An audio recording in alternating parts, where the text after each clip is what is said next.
Boa tarde, família.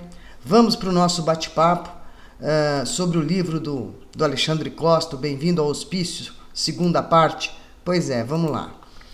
O Alexandre ele consegue deixar claro para a gente pequenas psicoses cotidianas que vão nos levando à loucura. Uma delas, por exemplo, é a psicose política. O que é isso? Aqui no Brasil é facílimo de explicar. A gente tem mais de 30 partidos, 30 siglas, e nós não sabemos ideologicamente a quem eles servem. Ainda que você diga assim, Debbie, pelo amor, né? A esquerda a gente sabe. PSOL, PT, Rede, Partido Verde.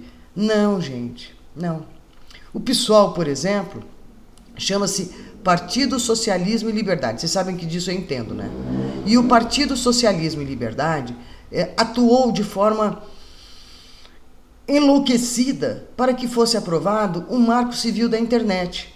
Ou seja, se hoje o judiciário, numa canetada, consegue tirar uma rede social do ar, consegue tirar seu perfil do ar, consegue te processar pelo que você posta na internet, essa historinha toda começa lá, com o seu Jean Willis, com o seu Marcelo Freixo.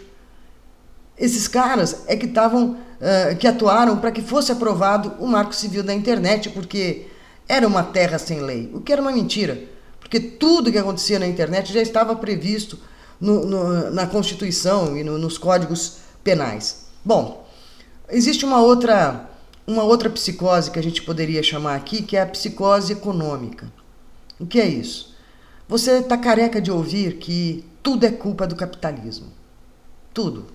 As diferenças sociais, o acúmulo de dinheiro, tudo é culpa do capitalismo. Acontece, querido, que capitalismo é a própria economia. Quando a gente fala em socialismo, a gente só está falando do Estado regulando essa economia. Não muda a coisa, vai continuar tendo que ter produção, consumo, mercado. As leis continuam a mesma. A diferença é se o Estado vai interferir ou não nisso. Percebe? Outra coisa que também deixa a gente completamente maluco, olha essa manchete. STJ solta o gordo do PCC. Gente, a pergunta que eu quero fazer para vocês é a seguinte: por que nós aceitamos uma decisão dessa com extrema normalidade? É como se fosse a coisa mais corriqueira do mundo. O que leva o STJ a tratar um traficante chefe de quadrilha como um simples contrabandista, como o cara que traz muamba do Paraguai? Melhor, eles o tratam como se fosse um comerciante que apenas escolheu o produto errado. Só isso. Vamos pensar. Vocês acreditam que na sua profissão o gordo com certeza formou uma quadrilha, mandou eliminar concorrentes, criou guerras de facção, comandou justiçamentos, corrompeu pessoas para fazer chegar o seu produto, para poder contrabandear o seu produto, sonegou imposto, com certeza sonegou imposto, ele não foi dizer quanto ele tinha de dinheiro, e agora, gente, ele está livre com uma canetada, uma simples canetada. Alguém ainda dirá, mas o problema é a lei. Não, querido, não é a lei. Nem na Constituição, nem no Código Penal, você vai encontrar lá um artigo dizendo, parágrafo único, se o criminoso for poderoso, solte-o. Não tem. Não tem.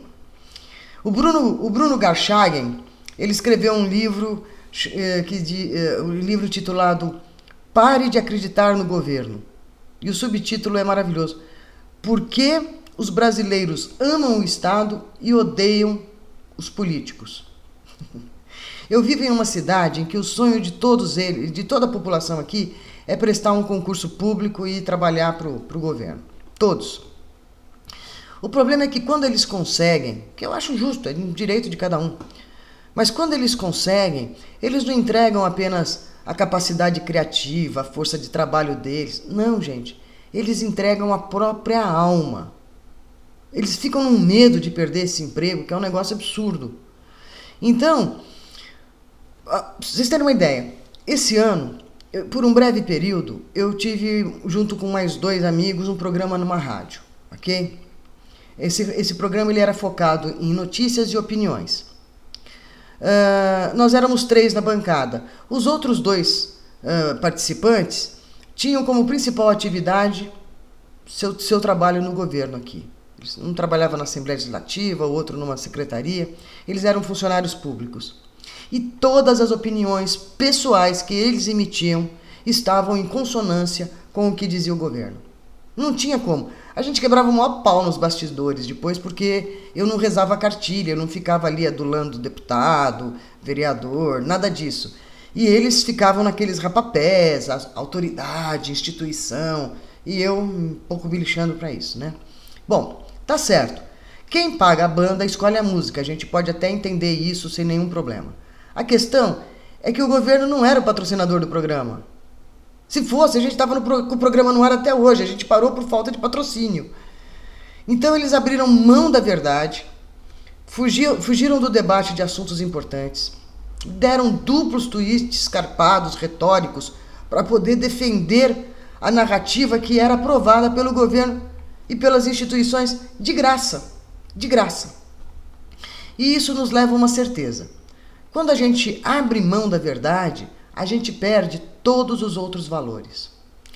Os greguinhos lá da época de Sócrates estavam cobertos de razão. Somente perseguindo a verdade, você é uma pessoa livre. Somente a verdade pode te trazer a liberdade. Cristo, através de João, desenhou isso pra gente, com o conhecereis a verdade vos libertará. Ele estava coberto de razão, porque sem ela você abre mão da liberdade, da honestidade, do respeito e do verdadeiro amor ao próximo. Eu prometi entregar vídeos curtos para vocês e eu vou cumprir, mas gostaria que vocês pensassem muito, mas muito sobre isso. Ayn Rand disse uma vez: você pode ignorar a realidade, mas você não pode ignorar as consequências de ignorar a realidade. Então, pensa nisso e vamos bater mais um papo no próximo programa, no próximo vídeo. Obrigada, pessoal. Um beijo. Boa noite.